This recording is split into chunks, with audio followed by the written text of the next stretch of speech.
I grew up in a working-class family, where my parents worked long hours to support me and my older sister, Anita. Despite financial struggles, our close-knit family and strong love were evident, and we were admired for our bond. We attended church regularly and supported each other through disagreements. Anita left state college after a year to marry Darren Efland, her dream man, who had a good job and volunteered as a fireman. We get along well, with some college funds remaining. I attended state college for 4 years, graduating with a degree in occupational therapy. I found a fulfilling job at New Directions Incorporated, helping people regain mobility. I dated my high school sweetheart, Chelsea Higgins, throughout college. We met at church, and I helped her grow from shy to confident. She became elegant and beautiful, capturing my heart, so I married her. We had a happy life with 3 children, Amber, 6, Rhonda, 3, and Neil, 4. We recently moved into a $90,000 home in a friendly neighborhood with great schools, living the all-American family dream. Rachel greeted me with playful surprise as I arrived, and I joked about being on time, despite leaving Chelsea every morning.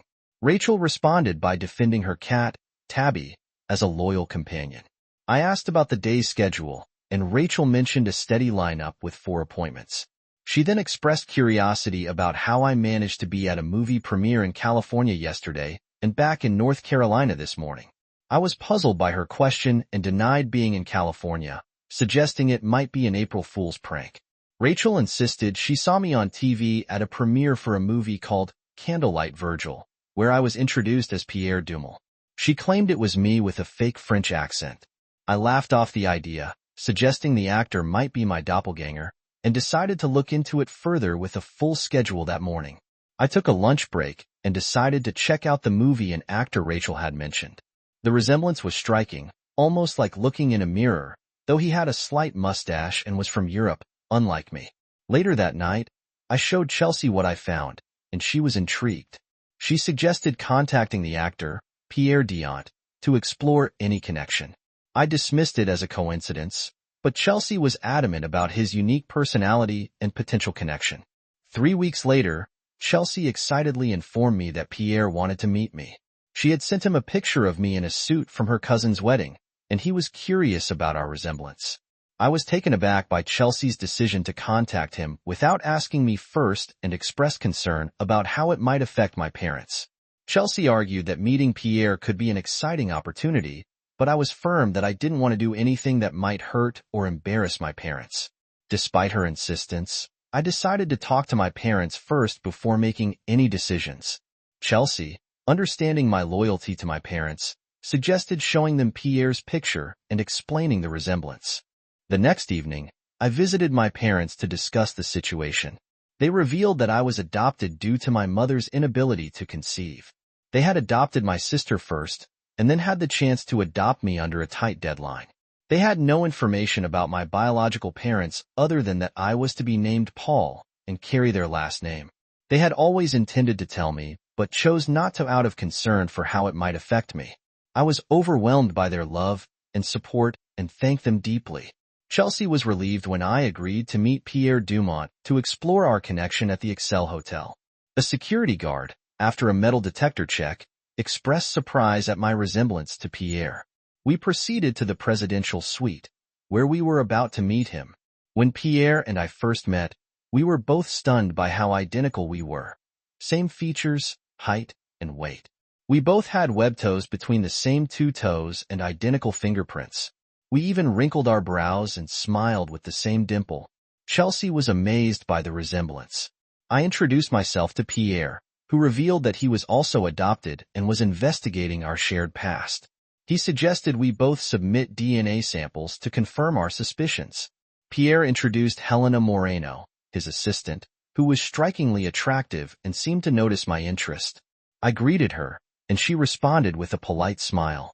Pierre then invited us to dinner at the Exceller restaurant. The dinner was exquisite, and the waiter service was impeccable, reflecting Pierre's usual treatment.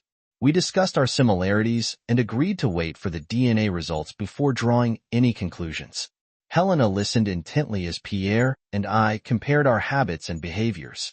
Chelsea was excited about the possibility of a familial connection and was enthusiastic about Pierre's career, which pleased him.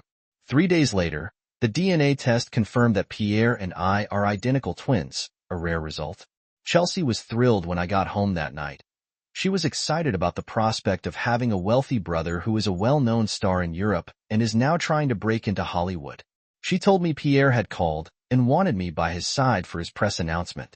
Helena had arranged first-class tickets for us to fly to California on Saturday for the press conference, with a limo waiting at the airport. I was more focused on our personal connection rather than the celebrity spectacle. I wanted to understand why we were separated at birth, why our records were sealed, and how Pierre ended up in France while I stayed in the U.S. I was concerned about the potential for media intrusion and how it might affect our family. Chelsea hadn't considered these issues and was eager to embrace the excitement. Despite my concerns, I reassured her that my focus was on building a meaningful relationship with Pierre and protecting our family from any unwanted attention. We agreed to enjoy the experience while keeping our priorities in check. Chelsea was more excited than I'd ever seen her.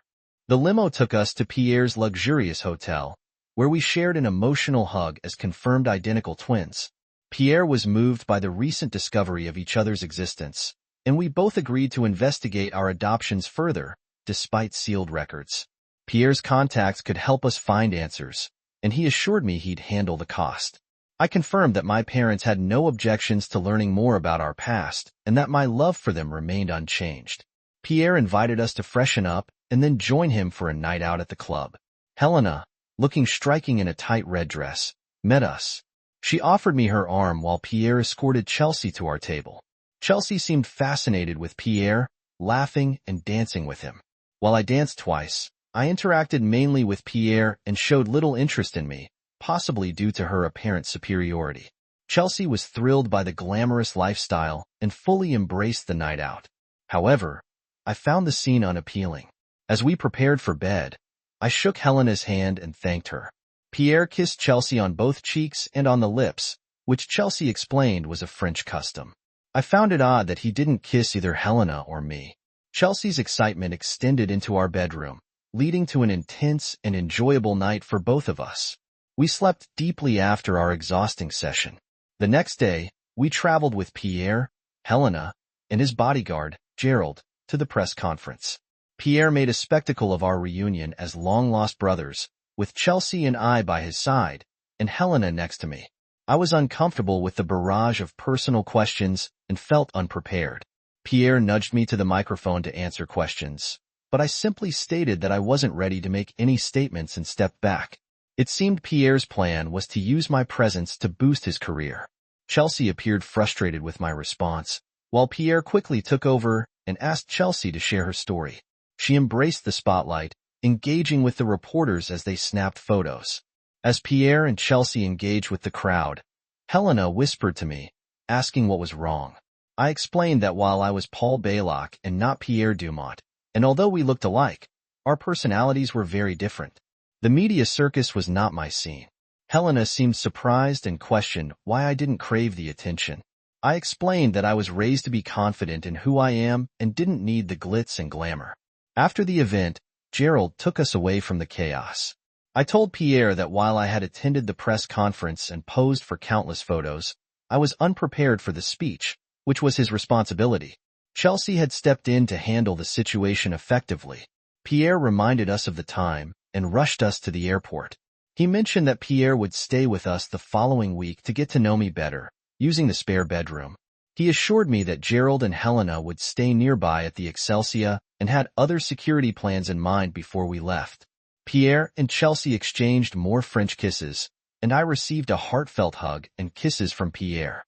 We both teared up, still in shock from the day's events.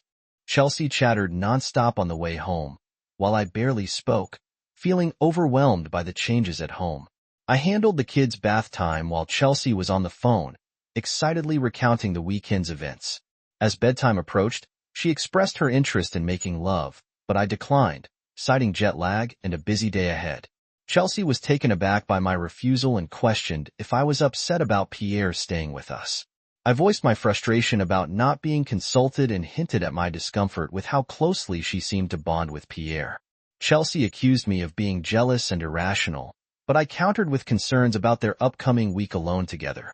This led to a heated argument, where Chelsea expressed her frustration, and I responded with sarcasm. The next morning, I woke up feeling no inclination to apologize and quietly left for work.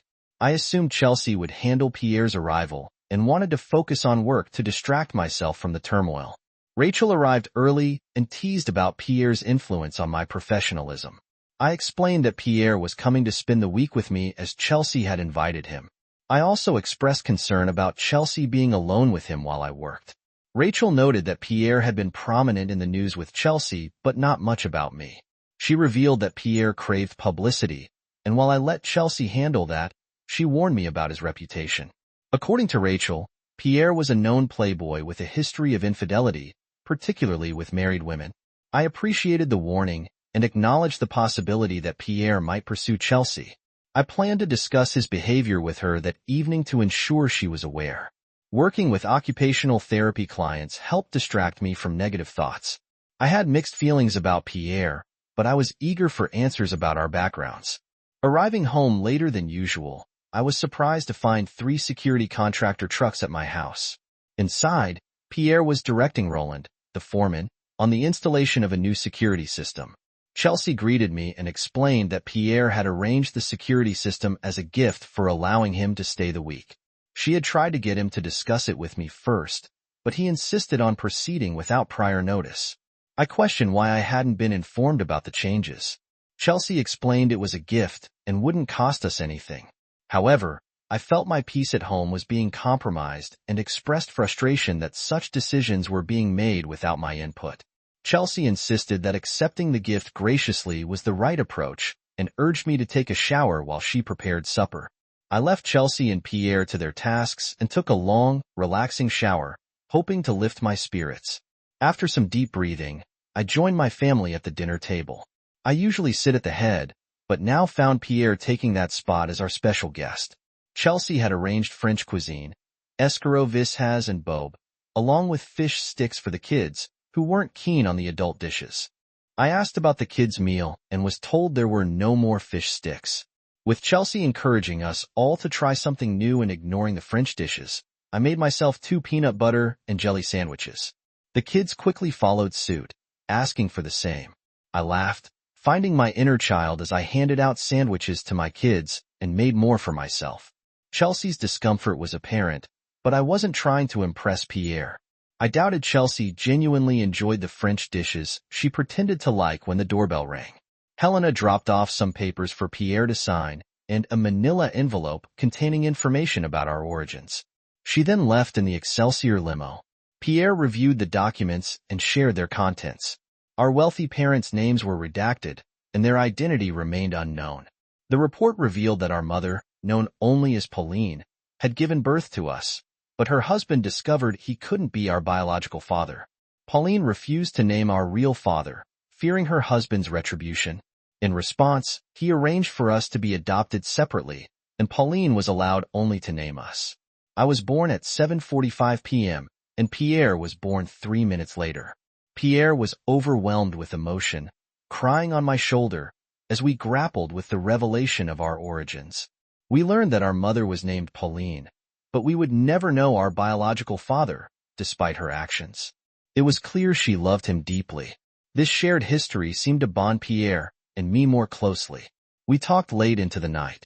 Pierre apologized for the unapproved security system installation, assuring me it was an excellent safeguard for the family and would also protect him from paparazzi. He insisted the cost was irrelevant since family comes first. The installation would be finished the next day. I thanked him, though I was still irked. Chelsea had left us alone, understanding the need for our conversation. Later, as I got into bed, I tapped Chelsea's shoulder to discuss something important. She was annoyed and thought it was about intimacy, but I needed to share concerns Rachel had raised about Pierre. Rachel's research revealed Pierre's history of infidelity and his admitted attraction to married women, despite my warnings. Chelsea dismissed my concerns, saying Pierre was a gentleman and urging me to sleep instead. Her dismissal left me frustrated, but I decided to let it go, as Rachel hadn't mentioned any direct evidence of Pierre's misbehavior. Aviar with relatives. When I got home Tuesday evening, Chelsea filled me in on the day's events. Pierre had gone grocery shopping with her, enjoying the chance to impersonate me and be mistaken for me. He relished the anonymity, and the kids loved having two identical daddies. However, the security system was still incomplete due to a back-ordered part, which Roland promised to deliver as soon as it arrived.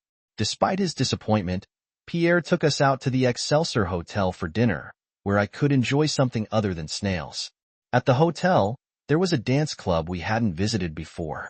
Chelsea danced the first two dances with me, but then danced with Pierre for the rest of the evening.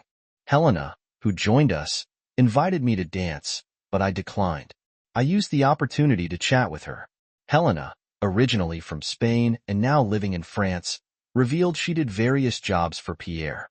She admitted to being essentially a high-paid personal assistant, available 24/7. Despite her profession, she seemed content with her role and the luxury it afforded her. I told her I found her fascinating, which she found amusing and unusual. That night, as Chelsea and I prepared for bed, she was unusually persistent and aggressive, leaving me wondering about her thoughts. The next evening, Chelsea acted strangely, avoiding eye contact and being overly attentive, while Pierre seemed oddly satisfied. He shared stories about his childhood, his wealth, and suggested we work together on TV or movies. He even proposed moving my family to France, covering all expenses, but I had no intention of accepting. Later in bed, Chelsea was clearly uninterested in closeness, hinting at a surprise from Pierre that she was excited about. I was concerned about what the surprise might be, given the recent expensive security system. I hugged my kids as usual before heading to work, finding comfort in the routine and fulfillment in my job, despite the day's normalcy. I was apprehensive about facing the chaos at home when I arrived. When I arrived home, I noticed a fancy blue sports car parked outside, likely a guest of Pierre's. The kids greeted me warmly, which helped me stay grounded. Inside, I was taken back to see Chelsea in an elegant black dress and Pierre in a tuxedo. Pierre had arranged for a new tuxedo for me, but it didn't fit, so I wore one of my regular suits instead. Chelsea explained that the sitter was arriving soon, and Pierre wanted to take us out to celebrate.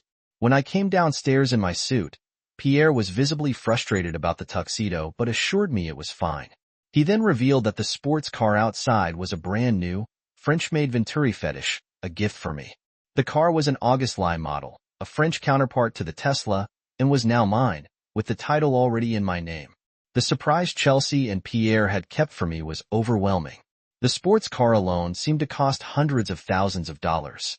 I tried to refuse, feeling it was too much, but Pierre insisted it was a token of his deep affection. He also handed me a manila envelope containing mortgage papers for my house. I had only made one payment on my $950,000 home loan, but the papers showed the mortgage was paid in full. I was stunned and lightheaded as the magnitude of the gift sank in. Chelsea, equally emotional, praised Pierre's generosity. The magnitude of his gestures left both of us in tears of joy. Though overwhelmed, I couldn't deny the happiness and gratitude I felt. Pierre suggested we not miss our reservations and promised to discuss another matter during dinner in the limo. In the limo, I admired the Venturi fetish, still in awe of the generous gifts. As Pierre, Helena, and Gerald spoke rapidly in French, I remained captivated by the evening's surprises, feeling a mix of gratitude and guilt for my initial reluctance. During the ride, while Pierre, Helena, and Gerald chatted in French, I discreetly checked the value of the Venturi fetish sports car on my cell phone. The few available in America were priced around $425,000, making Pierre's combined gifts worth approximately $1,375,000. The magnitude of his generosity was humbling. We arrived at an exclusive restaurant where I chose a steak dish from a menu I couldn't fully understand. Pierre, who ordered for Chelsea, later expressed his gratitude for the hospitality we'd shown him. He invited us to join him in France for a week, ideally two, to explore the country and deepen our bond. Despite his work commitments during the day, his evenings would be free for us to enjoy together. He asked me to check with work about taking the time off. Chelsea supported the idea, pointing out that I had unused vacation time that would be perfect for this trip. I have 2 weeks of vacation time available, but I wanted to discuss the trip with Chelsea before making any decisions. She's already keen on going, and after Pierre's incredible generosity, I felt I had no choice but to accept his offer. I was also eager to get to know my brother better, as he seems even more remarkable than I initially thought. I assured Pierre we'd love to accept his invitation, and I would request the time off from work. However, Pierre pointed out a potential issue. Our children don't have passports, which cannot be expedited. He offered to have Helena stay behind to care for them if necessary, at his expense. Although I was reluctant to leave them, it was a great opportunity for Chelsea and me. Chelsea agreed with the plan, and Helena promised to care for the kids with dedication. Pierre was thrilled and said he'd arrange our flight as soon as he heard back from me. Chelsea's excitement matched his, and I felt a mix of anticipation and guilt about leaving the children behind. Greg Dixon, managing partner of New Directions Incorporated, and a friend, initially approved my vacation leave.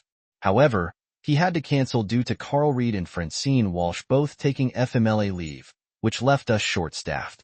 He offered to reschedule my vacation to start the following Tuesday, giving me the full 2 weeks I'd planned, but insisted I work Monday to avoid compromising patient care. I was frustrated, especially since Chelsea and I were set to fly to France the next morning. Greg suggested explaining the situation to Chelsea and seeing if the flights could be adjusted.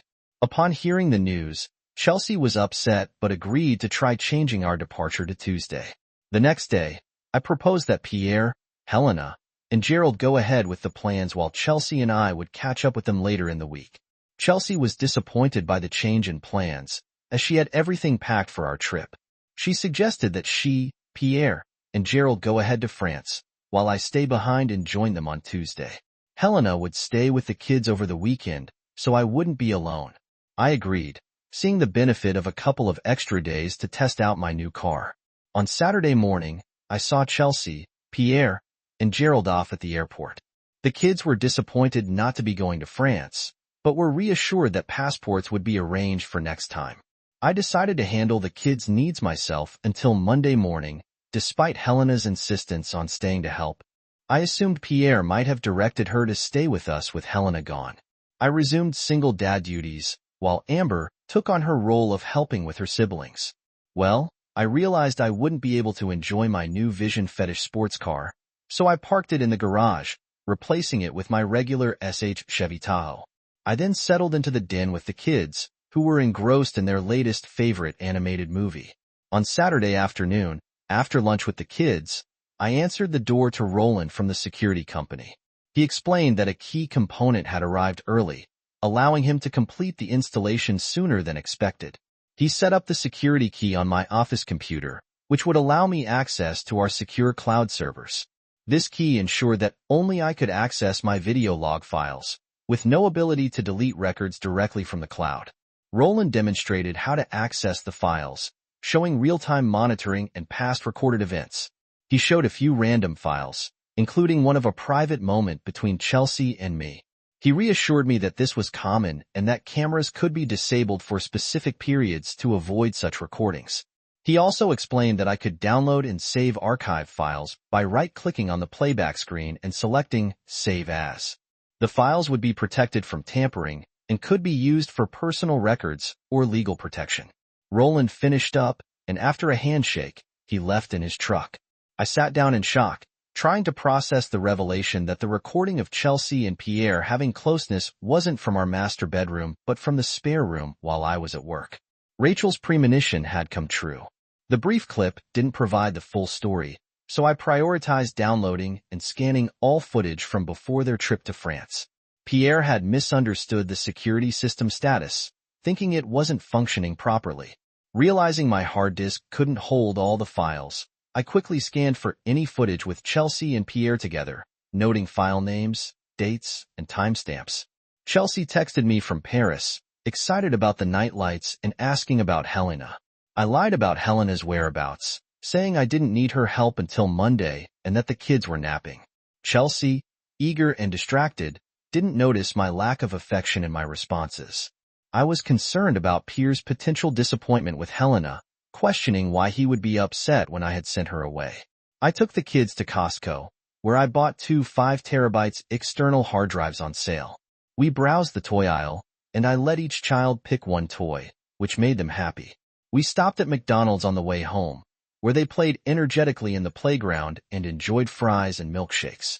Back home, I spent the rest of the day scanning log files and ordered pizza for dinner, which the kids devoured after putting them to bed. I tackled downloading the 26 important files onto the new drives, which filled up quickly due to their high-definition format. I finally fell asleep around 2 a.m. I was woken at 7 a.m. by my hungry children, eager for flapjacks despite the mess and lack of sleep. I didn't mind. After cleaning up, I answered the phone to Chelsea's excited call from France. I handed the phone to Amber, who spoke with Chelsea for a few minutes. Amber's comment about Chelsea not spending the night and that Daddy's watching us by himself made me suspicious. I had Amber pass the phone to Neil and Rhonda, then turned it off when Rhonda said goodbye, hoping Chelsea would think the call ended accidentally. After 15 minutes, I turned the phone back on, and it rang immediately, but not from Chelsea. It was my sister Anita, who asked about my twin brother's situation. I broke down and told her Chelsea was cheating on me with Pierre. Anita was shocked but quickly offered help. She and Darren were taking their kids to the water park and suggested picking up my kids for the day. I initially hesitated but accepted when Anita assured me that their parents would help. It was a huge relief, giving me time to sift through the recordings and prepare for a confrontation. Knowing Pierre's wealth made the situation delicate. Anita and I shared a deeply emotional hug as she took my kids for the day. I started by disabling the office camera where I'd be working, with no concern about others overhearing. I turned up the audio to catch every detail.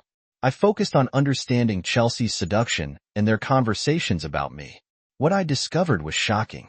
Chelsea, who seemed to be a gold digger, was fascinated by Pierre's attention.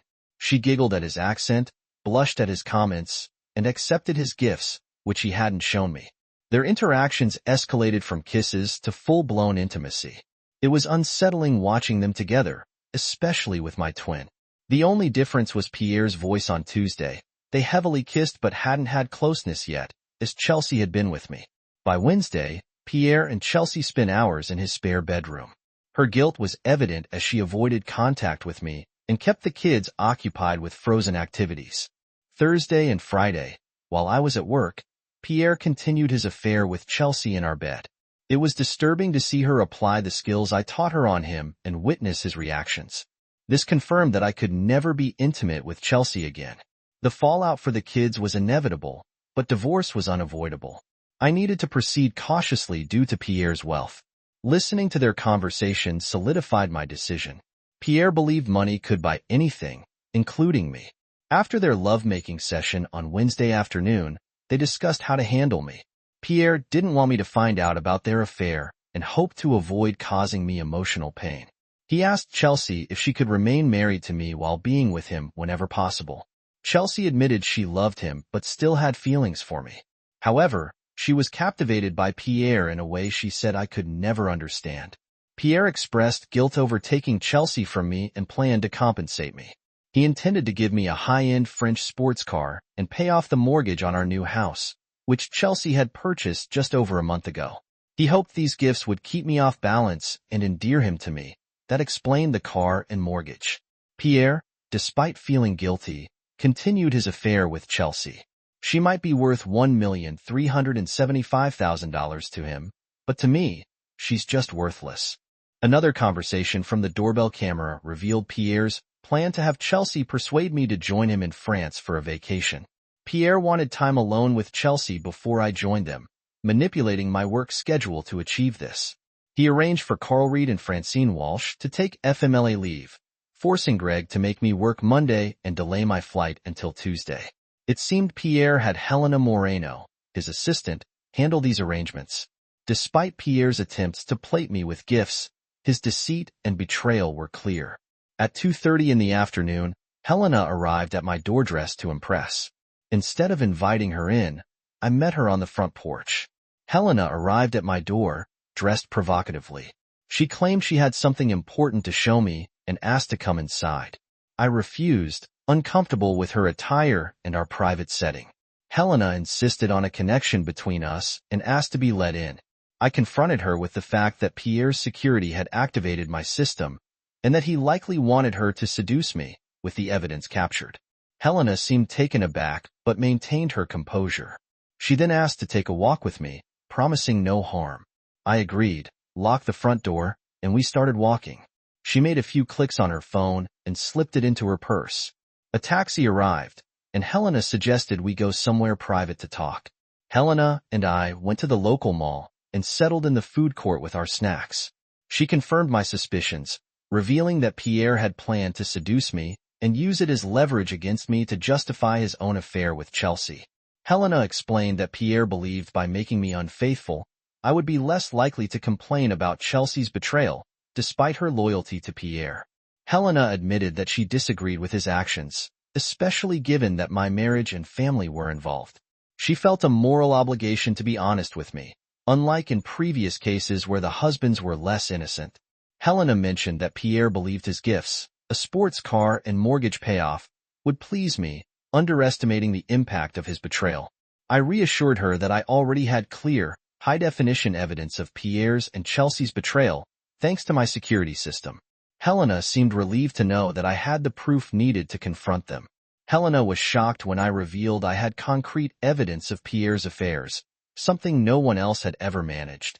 She warned that this evidence could make me a serious threat to Pierre, who currently doesn't know about it. Helena explained that Pierre sees his affair with Chelsea as a minor issue, expecting it to be a temporary bump in the road. He believes in maintaining a close relationship with me, his only brother, and expects us to eventually reconcile.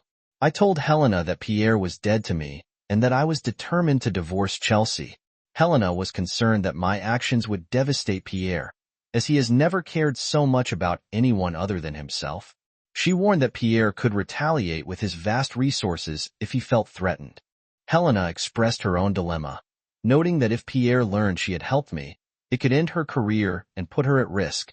She acknowledged the potential danger of Pierre's resources and violence, but admired my integrity and strength. I asked Helena about a conversation in French she and Pierre had on Thursday, which she had previously been reluctant to discuss. Helena was shocked to learn I had evidence of Pierre's affairs, something no one else had ever gathered. She revealed that Pierre was bragging about his conquest of Chelsea, disregarding the impact on me.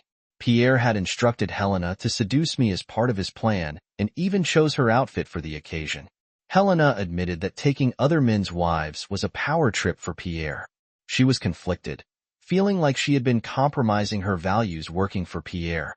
She was ready to separate from him, but needed to coordinate timing with me to avoid suspicion. We decided to use prepaid cell phones for secure communication since my house was bugged.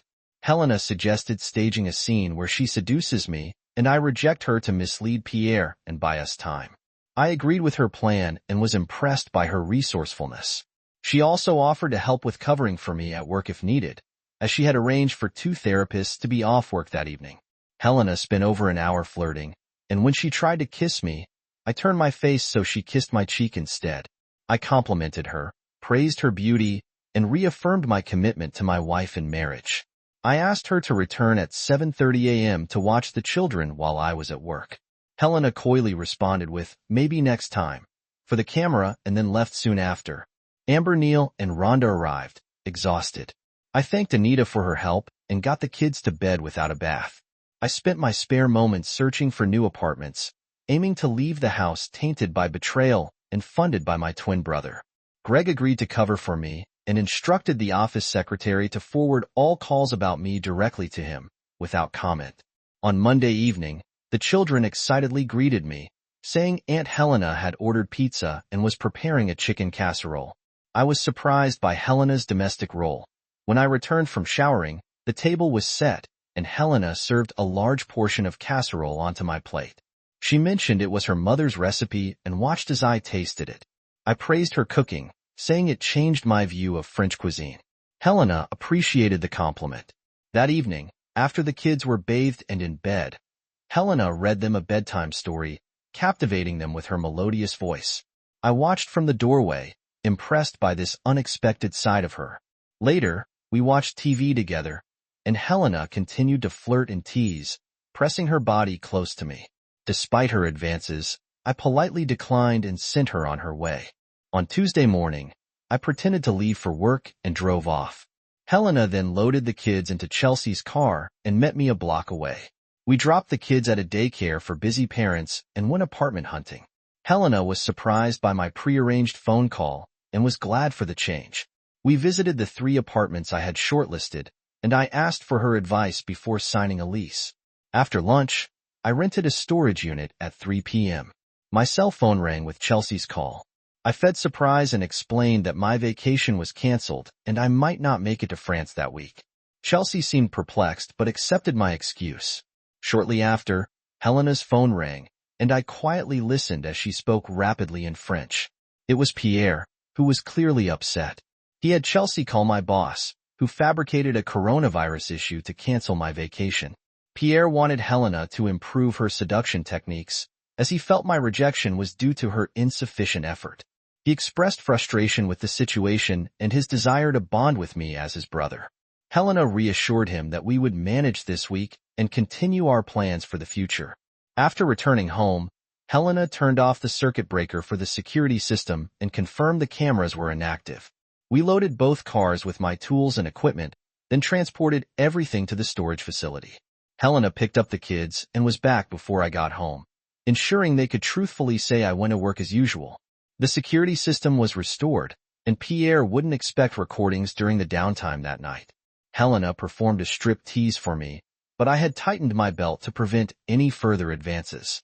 I sent her away after loudly declaring my commitment to my wife, to frustrate Chelsea and Pierre over Wednesday and Thursday. I moved my belongings to the storage facility or the new apartment on Friday. We moved the kids' items into the apartment, leaving some at the old house to avoid questions. Chelsea called each evening, but I only let the kids speak to her, frustrating her further. I had the utilities disconnected from the house and arranged for a controlled burn with the fire department as a training exercise. I doused the cars and house with gasoline, and after the final move, I ignited the fire. The structure collapsed quickly, with only the gas tank explosions causing excitement, which the fire department managed expertly. I filed for a permit to demolish the house and remove debris, including proof of no outstanding mortgage. My explanation that I intended to rebuild a more energy-efficient home satisfied their climate change policies. In less than 4 hours, the property's value dropped from $1,375,000 to zero by 9 p.m. The fire department confirmed no embers remained, and the demolition crew promised to clear the lot by Sunday night.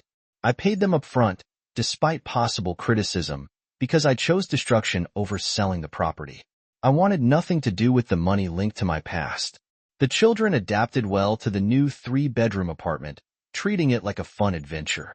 The girls got the master bedroom, Neil took the smallest room, and I moved into a mid-sized room with some old furniture and a new bed. I informed my parents and sister about the move, but kept Chelsea's parents unaware for now.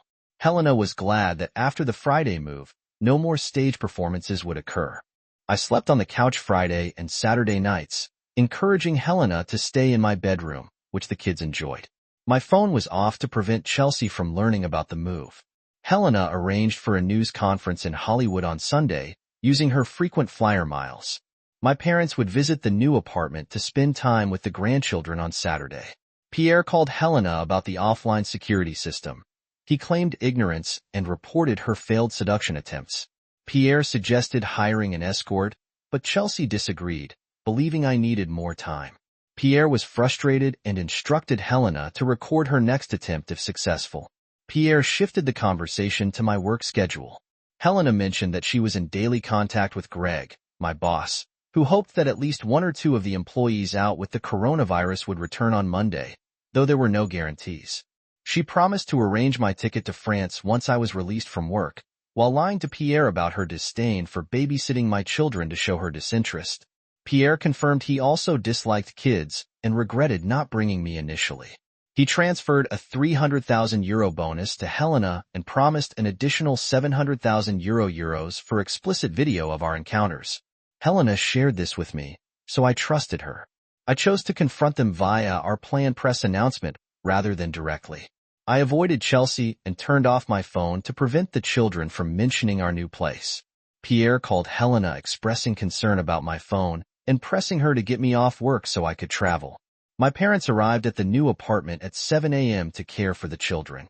Helena and I flew to California, arriving 2 hours before our noon press conference in Hollywood. There were fewer reporters than at Pierre's previous event, but I was confident the story would spread. At the press conference, I introduced myself as Paul Bloch, Pierre Dumont's identical twin, and announced my intention to divorce Chelsea due to their betrayal. I declared that I was severing all ties with Pierre. Laughter broke out among the reporters when one questioned why Pierre, who had gifted me a new French sports car and paid off my mortgage, would act harmfully towards me. I explained that Pierre's gifts were meant to compensate for his intrusion into my marriage, but they were short-lived. 2 days ago, my house and the new sports car, which I hadn't driven, were burned to the ground. Both were total losses, and without insurance, since I had canceled it when Pierre paid off the mortgage. The financial hit was even greater than just the value of his gifts. I also lost a $100,000 down payment on the house. Some journalists snickered, questioning if I was trying to extract more money from Pierre. I clarified that I wanted nothing more from him and wished him to stay away from me and my family. I handed out memory chips containing raw footage of Pierre and Chelsea's tryst, urging them to verify my claims and see photos of my wife with Pierre in France. When asked about our current situation, I said we had moved into an affordable 3-bedroom apartment and were adjusting to life as a single father without Chelsea. The group fell silent, realizing the possibility that my claims might be true. They could easily verify the details, and the stories would spread, potentially damaging Pierre's reputation in France, where image is crucial. I braced myself for the inevitable fallout after the press conference. Helena and I had lunch at a restaurant. Helena expressed how difficult it was for her to leave, revealing her genuine affection for the children. I reassured her that she was more than a babysitter to them. She handed me a document to sign, claiming it would protect us from potential retaliation by Pierre. I signed without question and asked if she was sure about leaving Pierre's employment. She confirmed, explaining that her connections and presence at the conference would make her a target as well. Helena shared that she planned to stay with a former college friend at the French honorary consulate in Georgetown, Cayman Islands. Ensuring her safety, she promised that our paths would cross again when things settled. I gave her my prepaid phone for security and shared a passionate kiss before we parted ways at the airport. Returning home, I enjoyed a comforting dinner, but the weight of what was to come still loomed large. I waited to see when the news would hit the French social scene, but Chelsea seemed unaware when she called. I decided to confront her and recorded the call for accuracy. I began by telling Chelsea that I knew everything about her affair with my twin brother. I explained that I had video evidence of their encounters in our home, captured by the security system Pierre had installed. Chelsea was shocked and apologized, claiming she didn't intend to fall for Pierre but was drawn to him as a better version of me. She said Pierre was uncomfortable around children and that she planned to take a leave of absence from our marriage to travel with him, promising to return later. I informed her that our house and Pierre's sports car had burned down, with no insurance coverage for the losses. I noted her lack of concern for the children's well-being, which was telling. Chelsea expressed disbelief about the fire and the lack of insurance coverage, but I told her that all personal belongings were lost and our marriage was over. Chelsea insisted Pierre wouldn't let me divorce her, but I clarified that I would be filing for abandonment and full custody of the children. I ended the call by stating that Chelsea and Pierre had no place in my life and instructed her not to call again. I turned off my phone and decided to change my number. I anticipated that once the news hit France, Pierre would urgently try to contact Helena for damage control. Her unavailability would likely infuriate him, leading him to possibly send someone else or even return himself to handle the situation. I changed my phone number early Monday morning, making it unreachable for Pierre. However, he still managed to call me at work, prompting an urgent call to my desk. Pierre pleaded with me to recant my statements, accusing me of destroying his reputation and disrupting my family for a trivial reason.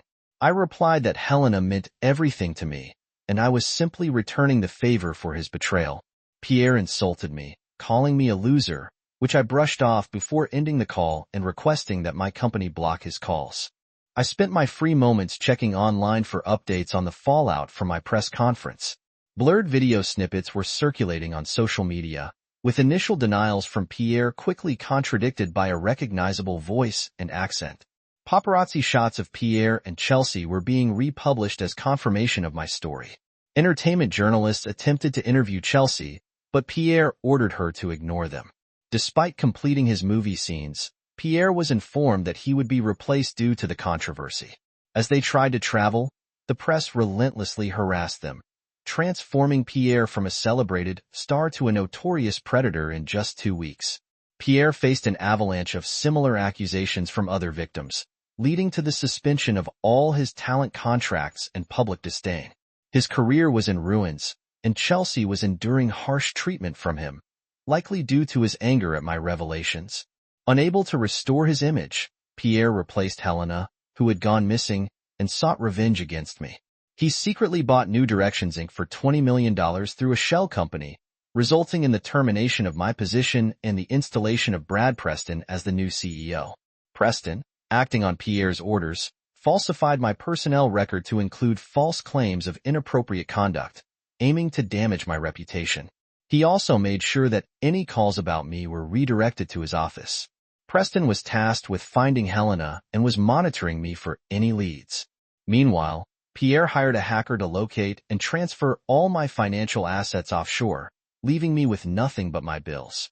My bank accounts, 401k, and investments were all drained, leaving me without income and struggling to manage monthly expenses. Pierre had grown tired of Chelsea and was disappointed that he couldn't humiliate his brother as he had hoped. She had become a liability in his public life, and any sightings of them together had been negative.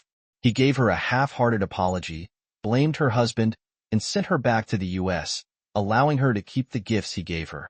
Once back, Chelsea immediately sought me out using the new address Pierre provided. She asked to see our children and hoped to reconcile. I told her it was too late. I had already filed for divorce due to her abandonment. Despite her claims that she realized the value of our relationship, I made it clear that her actions had ended our marriage and she needed to leave. If a court-mandated visitation, I would comply, but until then, she was not welcome. Chelsea asked if she could stay, offering to cook, clean, and provide affection. I told her she was no longer relevant to me or the kids. She then revealed she was pregnant and claimed I was the father, showing me DNA results. But I knew it was impossible since we hadn't been intimate since before she left the country. I refused to take responsibility for the child and told her she couldn't stay. I suggested she contact her parents for help and made it clear that anything she left behind would be discarded. She left sobbing, and her parents arrived to take her away. I didn't mention my unemployment. My friends and family were stunned by my dire situation. I'd lost my house, car, job, and discovered all my financial accounts were hacked, leaving me broke. The next day, I received notice of an investigation into inappropriate behavior at my former job, which could cost me my professional credentials. I suspected Pierre was behind it, but had no proof. Reflecting on my situation, I regretted not securing my finances better. I faced mounting bills and found out my bank wouldn't replace the stolen funds until I proved otherwise. My parents couldn't support us, and I was hesitant to burden my sister despite promising interviews. I was rejected from every job.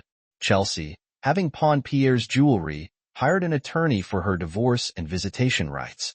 She served me with a summons for an arbitration meeting. The meeting was unproductive. We disagreed on everything, and a follow-up was scheduled in 2 weeks. A week later, Chelsea called me from jail, pleading for help. She had no one else and begged me to come to the police station. I agreed to arrange for someone to watch the kids and see what I could do. When I arrived at the station for a face-to-face visit, Chelsea looked devastated. We spoke through a glass partition. "Why are you here, Chelsea?" I asked, concerned. "Thank you for coming, Paul." "I never wanted you to find out," she said, visibly shaking. Pierre was an a-hole, and I was blinded by his wealth. After our last call, I lost control. Pierre gave me Xanax, then oxycodone. I became obsessed and needed more to function. I pawned the jewelry he gave me to pay my lawyer. When I ran out of pills, I had to exchange closeness for pills. I was arrested for this, and I'm stuck here with a $250 bail, which I can't afford. My parents will kick me out if I ask them for help. Please don't let that happen. Despite my anger at her recent actions, I felt compassion, but had no money myself. I couldn't even support my children, so helping her seemed impossible. Chelsea and I were both broke. Pierre had not only gotten me fired, but also had a hacker steal all my financial assets. The only way I could raise the $250 bail was by getting a loan against my car. But I needed Chelsea's agreement on primary custody of the kids and visitation rights for her every other weekend. After some negotiation, Chelsea agreed to the terms. I arranged for my parents to take the kids camping for the weekend to give me space to sort things out. I decided not to inform them about Chelsea's situation yet. That night at a July 4th celebration, two well-dressed men took the stage, one carrying an aluminum bat. They announced they were looking for me to teach me a lesson for alleged misconduct. As they scanned the crowd and made their way toward me, I felt a sense of dread. Just before they reached me, an 8-year-old girl in a wheelchair suddenly positioned herself between us. The crowd fell silent. In a crowd of 2,000, an 8-year-old girl in a wheelchair defended me, stating I had shown her kindness and patience during my time of need. Her mother then stepped in, threatening any harm against her daughter. Her husband also joined in, warning the attackers to stay away. As the situation escalated, 5 muscular men and their wives stepped forward, showing their support for me. The entire town eventually stood in my defense, inspired by the courage of the young girl. Greg Dixon, standing near the mayor, vouched for my character, explaining my good reputation and unjust firing. The mayor then addressed the crowd, asking if anyone had ever been abused by me. Silence followed until one woman spoke up, praising my help during her mother's recovery and confirming my good character. As people shared their stories of my kindness and good work, the mayor addressed the crowd, acknowledging the unfairness I faced and calling for support. He asked if anyone could offer me employment, and many hands were raised. The mayor also instructed the police to detain the attackers and increase patrols near my home, assuring me of the town's support. Moved by the overwhelming kindness, I thanked everyone as the crowd parted to let me through. Feeling reluctant to return to my empty apartment, I drove to the lake to watch the fireworks while sitting by the shore. I discovered what seemed to be a valuable diamond ring. I took it to the town's largest jewelry store, where the manager quickly recognized it and went to verify its worth. The jeweler confirmed that the diamond ring I found was worth $150,000, though its custom price was $150,000. I agreed to sell it for $150,000, with $1,200 in cash and a check for $148,800. After finalizing the deal, I bailed Chelsea out of jail and arranged a taxi for her to her parents' home. I then went grocery shopping to restock my empty pantry. As I carried the groceries to my apartment, everything suddenly went black. I slowly regained consciousness in a hospital room, greeted by a smiling Helena. Disoriented, I wondered if I had died. Helena called for the doctor, who quickly examined me. He informed me that I had been in a medically induced coma for 3 days due to severe head trauma and swelling. Helena explained that she had identified herself as my wife to ensure she could stay by my side and that I was covered under her company's health insurance, which I had unknowingly signed up for. I was deeply grateful and wished I had known her sooner. Helena reassured me that my children were safe with my family and that she had been taking care of them when not at the hospital. She then offered to show me a video from the night of my attack. The video showed me walking home with groceries when a thug hit me from behind with a baseball bat, knocking me out. 2 men stood over me, and one raised the bat for another blow. Suddenly, Gerald appeared, deflecting the bat and confronting the attackers. He fought off the man with the bat, who fell to the ground, and the police arrived within minutes after Gerald's call. Helena explained that Gerald had left Pierre's employment after learning of the plot against me and had come to protect us both. He stands guard outside my hospital room while Helena visits. The audio was disabled in the video to protect Gerald's identity and ensure the evidence showed him acting in self-defense. Gerald had threatened the surviving attacker to confess and testify against Pierre, and then performed a life-saving tracheotomy on the injured man with a pen and pocket knife. I was stunned as I took in Helena's words. She explained that her presence here wasn't for nothing. Nothing. HRI, a close friend from college who is now in Georgetown, offered her safety from Pierre, despite his charm and the affection she once had for him. Hri is gay, and their bond was purely platonic during her stay with Henry and his husband, Franco. Helena learned about true love, something she had struggled with due to her painful childhood. Her parents' bitter divorce and their manipulation left her distrusting of love and marriage. Henry and Franco's relationship showed her what genuine love looked like, something she had never experienced before. Helena had used men superficially, but Henry's teachings helped her understand that love is a gift, not a duty. Franco's suggestion helped clarify this concept for her. Helena continued explaining that Franco and Henry had rented the movie Moulin Rouge for her, despite knowing the history. She had never seen the film before. As they watched it together, Franco said that if she didn't understand love after seeing the movie, there was little hope for her. For Helena, the film was transformative. Its depiction of love deeply affected her, particularly the song Come What May, which made the concept of love tangible for her. Henry's profound statement, "You will never know love unless you surrender to it," struck her deeply, with tears streaming down her face. Helena confessed her love for me, something she hadn't done since childhood. She revealed that she had mistaken me for someone like Pierre but realized I was different, pure of heart and genuinely caring. She saw the love in me that she had never recognized before. As Helena cried on my chest, I felt a warmth and love I hadn't experienced in a long time. Overwhelmed, I took her hand and asked her to marry me, once my divorce from Chelsea was finalized. She hugged me tightly, expressing her joy with enthusiastic agreement. I reminded her that exclusivity was crucial for me, and she assured me that she was committed to a monogamous relationship. When I was able to return home, Helena stayed with me, sleeping on the couch while I used the bed. Gerald left after receiving my thanks and an offer of payment, which he declined with a chuckle. At the arbitration meeting, Chelsea and I finalized our custody agreement, and the attorney promised to get it confirmed by a judge quickly. We scheduled another meeting to discuss the divorce afterward. I invited Chelsea for coffee to discuss a proposal over coffee and donuts. I asked how she was coping since her jail time. She admitted struggling with cravings and still occasionally visiting her dealer. I offered her a lifeline, a pills rehab program that cost $20,000, which I would sponsor if she agreed to sign the uncontested divorce papers. I promised an additional $10,000 if she completed the program and got a clean bill of health. I explained that I intended to marry Helena, if she would have me. Chelsea pondered my offer and then asked for one final request, a passionate kiss for closure. She wanted to feel the passion we once shared, and in return, she would agree to my proposal. I saw a longing in Chelsea's eyes that had been missing for years. Considering her request and our current situation, I knew I couldn't marry Helena until the divorce was finalized.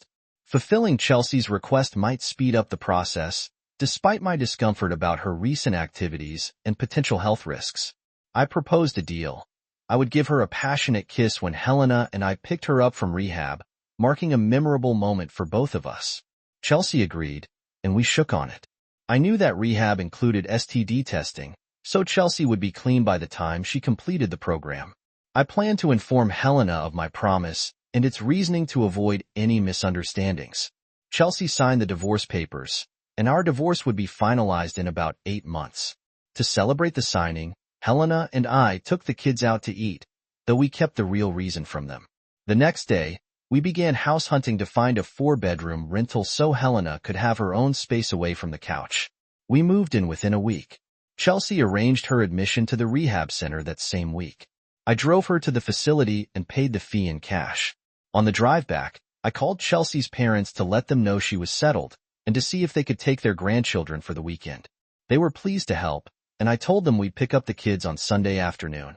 Helena looked at me with curiosity once the house was empty, with the divorce papers signed. I considered Chelsea and I already divorced.